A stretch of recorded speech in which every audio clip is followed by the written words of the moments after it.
各位，通常校長，大家有個錯覺咧，以為校長講嘢咧一定好專心嘅，但係其實呢個咧就唔一定嘅，即係校長講嘢咧都未必咧係個個都好專心聽嘅。不過咧學生就例外啦嚇，鼓掌。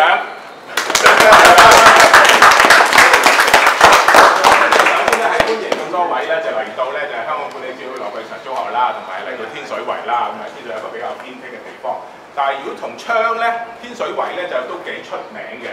如果你喺過去嗰3個月咧，你就會睇到咧喺天水圍咧，曾經出現過一個咧就係氣槍嘅愛好者，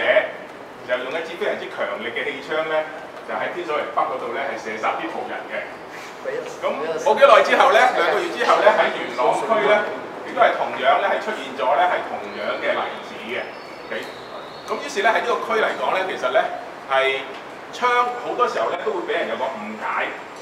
以為槍咧係一啲我哋唔掂得啊，無論真嘅假嘅，都係一啲唔應該用嘅嘢。咁但係事實唔係嘅，喺學校嘅立場嚟講咧，呢個係一個工具嚟嘅啫。呢個係可以一個咧係有教育意義嘅工具，亦都係一個咧係培養學生咧係有好多種能力嘅工具。而我哋都知道，我哋啲學生有一部分學生係好中意玩嘅。我覺得呢樣嘢係可以令到我哋啲學生對安全嘅意識提高得好好，對個責任心提高得好好，同埋喺 solo 幫我哋手教嘅時候咧，亦都係教咗紀律同埋專注。我睇氣